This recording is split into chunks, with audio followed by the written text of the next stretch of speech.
Manchester City a tout simplement été trop fort pour Arsenal cet après-midi. C'est une victoire de la tête et des épaules de la part des Citizens lors de cette finale de Carabao Cup.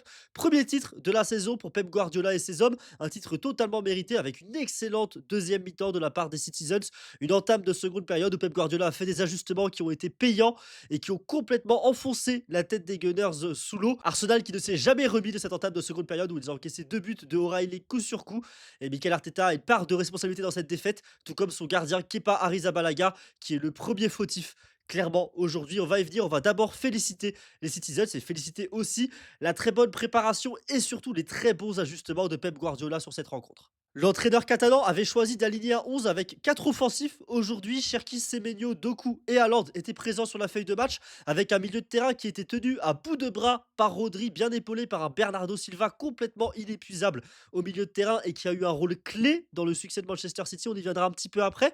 En défense, Pep Guardiola, il a dû bricoler, clairement, puisque Marguerite ne pouvait pas jouer cette finale. Ruben Dias s'est blessé contre le Real Madrid, donc une charnière centrale un petit peu inédite avec Kusanov et Nathan Ake, des latéraux Nunes et O'Reilly. Pareil, sur le papier, la défense de Manchester City paraissait un petit peu fébrile. C'est aussi ce qu'on a vu sur le début de rencontre, sur les 20 premières minutes, où Arsenal s'est montré assez pressant et s'est créé une très grosse occasion par Kai Havertz. Ensuite, la défense a été bien meilleure du côté de Manchester City, à commencer par l'homme du match, l'homme de ce résultat, l'homme de cette finale, auteur d'un doublé. C'est Nico O'Reilly qui a été absolument incroyable offensivement sur ce match-là, puisqu'il était au bon endroit, au bon moment, par 2 fois dans la surface pour mettre le ballon de la tête au fond des filets de Kepa Arrizabalaga. Et il a également été excellent défensivement sur Bukayo Saka. Très bon match de O'Reilly qui était bien aidé par des retours défensifs de Jérémy Doku qu'on voyait très peu offensivement et beaucoup défensivement sur la première période.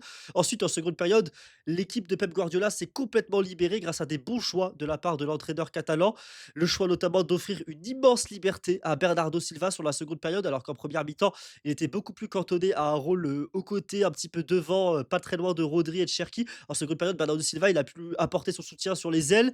Il a pu apporter, en fait, là où l'attaque de City en avait besoin. Il avait un rôle beaucoup plus libre. Ryan Cherki aussi, et c'est cette liberté donnée aux joueurs de Manchester City en seconde période qui a permis à City de passer la seconde dans son jeu offensif et enfin de se créer des occasions, ce qui a évidemment donné les 2 belles occasions de but qui ont été converties par Nico O'Reilly. Énorme match de la part du jeune latéral gauche de Manchester City, milieu de terrain de formation, qui a été très bon et qui va ne jamais oublier clairement cette finale où il a été double buteur et victorieux. J'ai mentionné Bernardo Silva, c'est à mes yeux l'un des grands artisans du succès de Manchester City parce que sa première mi-temps était plutôt maussade, assez terne, assez moyenne. Et par contre, il a eu un déclic complet dans sa manière d'être utilisé en seconde période. Je pense que Guardiola lui a donné des consignes particulières à la mi-temps et ça a complètement cliqué. Bernardo Silva était partout en seconde mi-temps, partout avec comme sans ballon. Au pressing, c'est lui qui bouchait des trous. Et ensuite, avec ballon, bah, c'était lui qui venait apporter le soutien pour créer du jeu sur les ailes pour Manchester City. Manchester City qui a beaucoup attaqué par les ailes en première période. Beaucoup, ça passait par Semenyo qui était le seul joueur dangereux du côté de Manchester City sur la première mi-temps. En seconde période, Doku et Cherki se sont complètement réveillés. Haaland, lui, ne s'est jamais réveillé de la rencontre, mais a quand même pesé sur la charnière centrale d'Arsenal et il occupait un, voire les 2 centraux des Gunners tout le temps lorsque City attaquait, ce qui est quand même évidemment très utile et très important. Ça pèse sur la charnière. Si O'Reilly est capable de mettre 2 buts de la tête, c'est aussi parce qu'il y a Haaland dans la surface qui est en train de capter l'attention de Saliba et de Gabriel. Et donc c'est un match réussi de la part des offensifs de Manchester City, un match réussi aussi de la part de Bernardo Silva au milieu de terrain. Mais l'autre homme de ce match, clairement, c'est un joueur que je n'ai pas encore nommé dans ce débrief. C'est évidemment le Ballon d'Or 2024, Rodri, qui a été absolument exceptionnel sur cette rencontre. Il a été partout, tout simplement, au milieu de terrain. Il a porté le milieu de terrain de Manchester City à lui tout seul, comme il le fait souvent. Il est capable de colmater les brèches à chaque fois lorsqu'Arsenal essaye de relancer, de repasser au sol par l'axe. On a l'impression que c'est toujours Rodri qui est là à récupérer le ballon. Et ensuite, c'est toujours propre, les choix qui sont faits par Rodri. C'est simple et efficace. Comme toujours, il y a même eu une prise de responsabilité. Il a tenté de frapper au but aussi à un moment où Manchester City faisait le tour pendant longtemps de la défense d'Arsenal sans trouver la brèche. Il est capable aussi de prendre ses responsabilités. C'est un match complet de la part de Rodri qui a été absolument excellent. C'est lui aussi qui est impliqué offensivement sur le second but, puisque c'est lui qui combine avec Matheus Nunes sur le côté droit avant d'avoir ce centre qui vient pour O'Reilly. Donc vraiment, c'est un match complet de la part de Rodri qui nous rappelle pourquoi il est l'un des meilleurs milieux du monde et qui a autant autant sur la première période eu un petit peu de mal à dominer le duo Rice-Zubimendi, autant il leur a clairement appris le football sur la seconde période. Donc bravo évidemment à Rodri. Bravo aussi à la défense de Manchester City. Comme je l'ai mentionné, ils ont eu du mal en début de match, notamment Koussanov, qui a pris un peu de temps à rentrer dans son duel face à Gyökeres, qui a pris un peu de temps aussi tout simplement à rentrer dans son match. C'est une défense un peu expérimentale du côté de Manchester City. Mais en seconde période, ils ont clairement compris comment défendre Arsenal jusqu'au changement d'Arteta et jusqu'à qu'Arsenal tente le tout pour l'attaque en fin de rencontre. La défense de Manchester City a été très bonne. Il faut aussi souligner l'excellente performance du gardien remplaçant Trafford dans les cages. Lui qui s'est plaint toute la saison d'être un numéro 2 alors qu'il était venu à Manchester City en tant que numéro 1, puisque le recrutement de Gianluigi Donnarumma n'était pas prévu. Il a eu sa chance sur cette compétition et il a été absolument excellent sur cette finale avec un triple arrêt en première période, une sortie extrêmement rapide dans les pieds de Kai Havertz qui est excellente. Ensuite, après, bon, Saka est dans un angle fermé, il lui tire un petit peu dessus. Mais en tout cas, un triple arrêt magnifique de la part de Trafford qui peut aussi remercier ses bons temps puisqu'il y a eu deux poteaux, un poteau pour Calafiori et la barre transversale de Gabriel Jesus qui aurait pu permettre à Arsenal de marquer. Donc Trafford a aussi été touché par la grâce sur cette rencontre. Comme vous avez pu le remarquer, je n'ai pas été si long sur Manchester City, c'est parce qu'il n'y a pas non plus une ribambelle de choses à dire puisque les Arsenal-Manchester City sont toujours des matchs qui sont très tactiques, qui sont très fermés, qui sont très ennuyeux parfois. Alors heureusement que Manchester City et Pep Guardiola, ils ont compris comment accélérer au début de la seconde période et ils ont compris comment tuer cette équipe d'Arsenal rapidement parce que sinon on aurait pu avoir un match qui finissait 0-0 et qui allait en prolongation tant Arsenal était complètement incapable de se créer des occasions et de marquer dans cette rencontre. Il y a évidemment cette occasion de Kai Havertz en première période que j'ai déjà mentionnée, mais mis à part ça, il n'y a rien à se mettre sous la dent du côté des Gunners avant les entrées de Calafiori et de Gabriel Jesus qui sont bien trop tardives sur cette rencontre.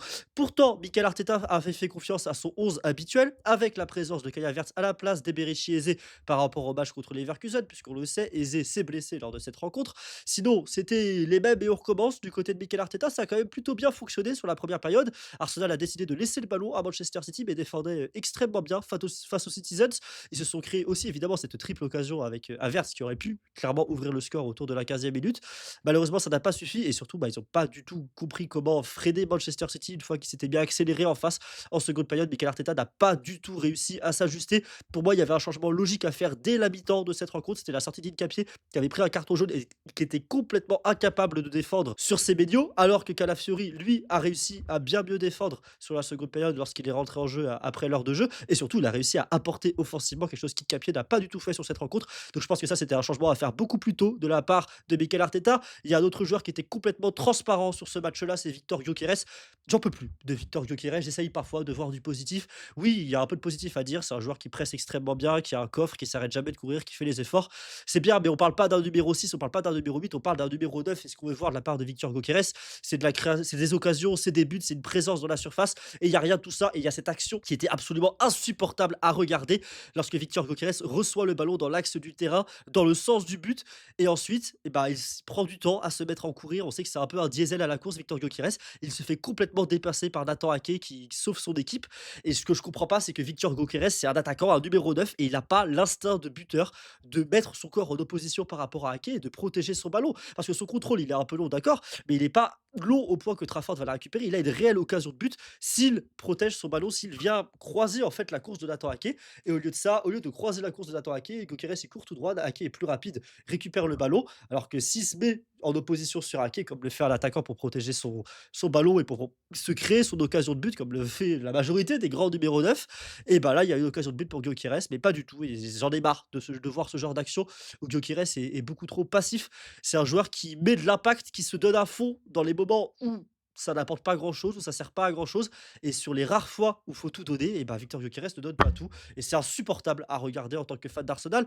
Je tombe sur Victor Gyökeres. Il y a quelqu'un d'autre sur qui il faut évidemment tomber après ce match. C'est Kepa Arrizabalaga. On savait que c'était un gardien médiocre, un gardien qui n'est pas fait du tout pour les grands matchs, pour les grands moments. On l'avait déjà vu à Wembley plusieurs fois en finale de League Cup, notamment la fois où il avait refusé de sortir avec Chelsea contre Manchester City. Et ensuite, il avait laissé passer deux pénaltys sous sa poitrine lors de la séance de tir au but. L'une des pires prestations qui m'a été donnée de voir de la part d'un gardien de but. Et puis Mikel Arteta s'est dit, j'ai vu ça à l'époque en tant que spectateur. Et puis écoute, on remet ça finalement. Kepa évidemment a fait toute la League Cup en tant que gardien. Mikel Arteta a décidé de ne pas l'enlever, de respecter un petit peu ce choix et de respecter son numéro 2, de lui donner du temps de jeu. Mais personnellement, je considère que c'est une erreur parce que c'est pas comme en face Trafford qui est un gardien qui était recruté à Manchester City pour être le numéro 1, qui est un gardien de grand talent, qui est un gardien jeune, qui est un gardien que City a intérêt de ne pas le tuer. En plus, Donnarumma n'est pas exemple de tout reproche dernièrement, notamment sur la double confrontation contre le Real Madrid. Et de l'autre côté, on a Kepa Arrizabalaga, qui est un gardien qui vient complètement en tant que numéro 2, qui est un gardien qui est plus mauvais que David Raya, voilà, qui est moins bon que David Raya sur les papiers. On va pas se mentir, hein, c'est un fait. Kepa est un moins bon gardien que David Raya. Et surtout, ce n'est pas un gardien de grand match, ce n'est pas un gardien de finale. C'est un gardien qui fait toujours des boulettes en finale. C'était le cas avec Chelsea à l'époque. C'est à nouveau le cas sur cette finale. Et personnellement, je n'en pouvais déjà plus de ce gardien à l'époque. Alors que, bon, en tant que fan d'Arsenal, j'étais content de le voir à Chelsea. Mais j'en pouvais déjà plus en tant que spectateur neutre de voir un gardien avoir la possibilité de jouer des rencontres aussi importantes, alors que c'est un gardien qui est médiocre. Il a été médiocre aussi au Real Madrid, médiocre à Bournemouth la saison passée, et il a été médiocre sur les quelques opportunités qu'il a eues avec Arsenal cette saison. Donc j'espère qu'on ne le verra plus sur la pelouse. Là, Arsenal après la trêve, c'est un match contre Southampton en Cup. Et ben j'espère que ce sera David Raya dans les cages, parce que j'ai plus envie de voir Kepa porter le maillot d'Arsenal. Pour moi, c'est bien trop faible pour un numéro 2 dans les grands matchs, et il a complètement coûté la rencontre ce soir, déjà parce qu'il est très fébrile sur sa sortie où il prend le carton jaune sur Doku, et puis ensuite, bah, parce qu'il est complètement fautif sur le premier but. C'est absolument n'importe quoi ce qu'il a fait en essayant de capter ce centre au lieu de juste bah, soit la taper en corner s'il la sent pas, soit la taper du poids de l'autre côté hors de la surface. Il essaye de la capter, il n'y arrive pas et ça ralentit le ballon, ça surprend du coup évidemment. Je crois que c'était Saka, si je dis pas de bêtises, qui était au marquage. Dans Saka, c'est sur le deuxième but qu'il est au marquage. Enfin, je crois que c'est Saliba. Mais ça surprend évidemment le défenseur d'Arsenal, puisque quand les défenseurs, on défend dans l'anticipation, mais comment tu peux anticiper que ton gardien fasse une telle boulette? Et bah tu peux pas. En plus, tu as l'habitude de jouer avec David Raya qui n'en fait quasiment jamais. Et là, tu te tapes Kepa en finale. Bah, évidemment, ça finit comme ça. C'est malheureux, c'est malheureux. J'en veux pas à Arteta de ce choix-là, puisque c'est logique, c'est comme ça que ça marche dans le football. Le numéro 2 joue les coupes. Mais c'est dommage d'avoir un gardien aussi médiocre en tant que numéro 2 à Arsenal.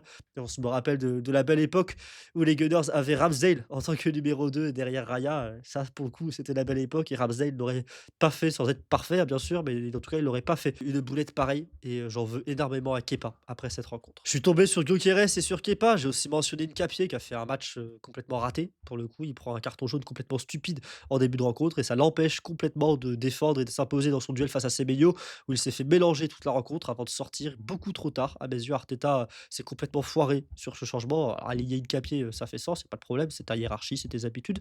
Mais ensuite, bah, ne pas voir qu'Nkapié se fait complètement malmener par Semenyo toute la première mi-temps et qu'il faut le sortir dès la mi-temps en fait parce qu'il peut rien faire avec son carton jaune. Ça pour moi, c'est une erreur et une grosse faute de la part de Mikel Arteta. Ensuite, on peut quand même dire un petit peu de positif du côté des Gunners. La première mi-temps du duo Rice-Zubimandi a été très bonne, notamment le Basque qui est le créateur sur l'occasion de Kai Havertz, la seule vraie occasion de la rencontre pour Arsenal avant d'avoir encaissé ses deux buts coup sur coup contre Manchester City. Ensuite, Declan Rice, lui, il a fait un match où il était au four et au moulin comme d'habitude. On va pas lui en vouloir. Il n'a pas à rougir de sa performance. La charnière centrale d'Arsenal, en soi, a fait une bonne prestation puisque Erling Haaland n'a pas existé, notamment Saliba qui a été très très bon sur Haaland. Gabriel, c'était un peu plus compliqué. Il y a eu de bonnes relances de Saliba, contrairement à Gabriel. C'est ce que j'allais dire. Gabriel, c'était un petit peu plus compliqué, je trouve, avec ballon sur ce match-là. Et après, bon, il y a Kai Havertz, pareil, hein, qui rate son match, clairement. Alors, c'était assez intéressant. Je le trouvais assez disponible entre les lignes sur la première période. Il a complètement disparu en deuxième mi-temps et il est logiquement sorti par Arteta après l'heure de jeu. Et en plus, bah, évidemment, il y a cette occasion ratée. Alors, c'est un angle un petit peu fermé, mais il doit faire mieux Kai Havertz parce qu'il est quand même sur son pied gauche. Il est quand même dans des conditions parfaites pour chercher à finir. Et bon, il se fait avoir. La sortie de Old Trafford est très bon, mais c'est quand même dommage quoi, d'avoir Havertz qui n'est pas un joueur décisif. On a vraiment cette impression qu'à Arsenal, il y a plein de joueurs qui sont capables de marquer, mais il y a peu de joueurs qui sont capables de marquer quand ça compte vraiment. Enfin, je vais terminer avec les ailiers des Gunners. Bon, Trossard a raté son match, ça arrive, je vais pas lui en vouloir. Saka a également raté son match. Alors, il y a beaucoup de situations où Saka est en 1 contre 2, donc c'est difficile, mais c'est dommage qu'il n'ait pas réussi à passer quasiment. Il a quasiment jamais réussi à passer un jeune latéral qui n'est même pas un latéral de formation. O'Reilly, c'est dommage que Saka n'ait pas réussi à le faire danser deux, trois fois. Je trouve qu'il a beaucoup de mal à éliminer son vis-à-vis cette saison. Alors, oui, il est souvent pris en 1 contre 2, c'est difficile pour Saka, mais c'est le capitaine, c'est le meilleur joueur de cette équipe et on s'attend à mieux de la part de Bukayo Saka. Et donc, je suis très déçu au global par mes Gunners ce soir, très déçu aussi par Arteta, très déçu de cette défaite en finale parce que j'ai l'impression que cette équipe n'apprend rien, année après année. Cette équipe n'apprend rien et quand c'est les grands, grands rendez-vous du printemps, du mois de mars, du mois d'avril, du mois de mai, bah, cette équipe, elle a pas le mental, elle n'a pas la carrure, elle n'a pas les solutions, elle n'est pas capable d'aller chercher au fond d'elle ce petit supplément qui te permet de remporter une finale, qui te permet de passer au-dessus. Alors qu'on l'a vu en face Manchester City en début de seconde période, ils ont été capables d'aller chercher ce petit truc truc en plus pour passer devant dans cette finale. Et en tout cas, en tant que fan d'Arsenal, ça me brise le cœur de voir une nouvelle finale perdue, en espérant que ça n'ait pas, d'impact sur la course au titre en Première Ligue, que ça ne fasse pas mal mentalement aux joueurs, parce que là, on va aller dans une période de trêve, tout le monde va aller en sélection. On verra au retour de la trêve, puisque pour Arsenal, ce sera un match, je l'ai déjà mentionné, de FA Cup contre Southampton, qui est actuellement en 2e division. Logiquement, ça devrait être un match assez facile sur le papier pour les Gunners, qui vont ensuite jouer contre le Sporting. Pareil, un autre match qui, bon, évidemment, c'est des quarts de Ligue des Champions, on va pas prendre ça à la légère, mais Arsenal est clairement favori. Il y aura ensuite Manchester City assez rapidement, ça va arriver bientôt en Première Ligue, évidemment, le gros choc pour le titre. Alors que du côté des Citizens, le calendrier est plus compliqué, clairement, puisque c'est Liverpool en Cup pour la reprise. Ensuite, il n'y a pas de Ligue des Champions, bien sûr, puisque Manchester City a été éliminé par le Real Madrid.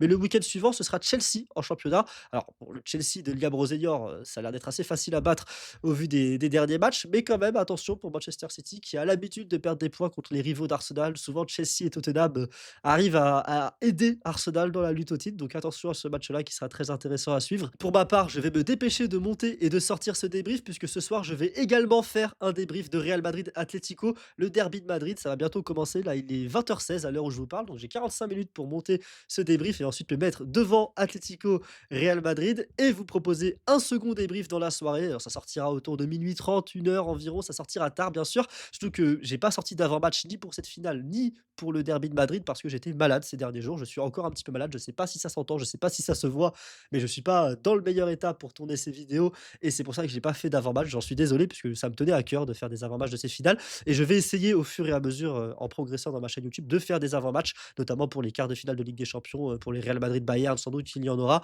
Et on verra aussi pour Arsenal-Manchester City en Première Ligue pour le match pour le titre.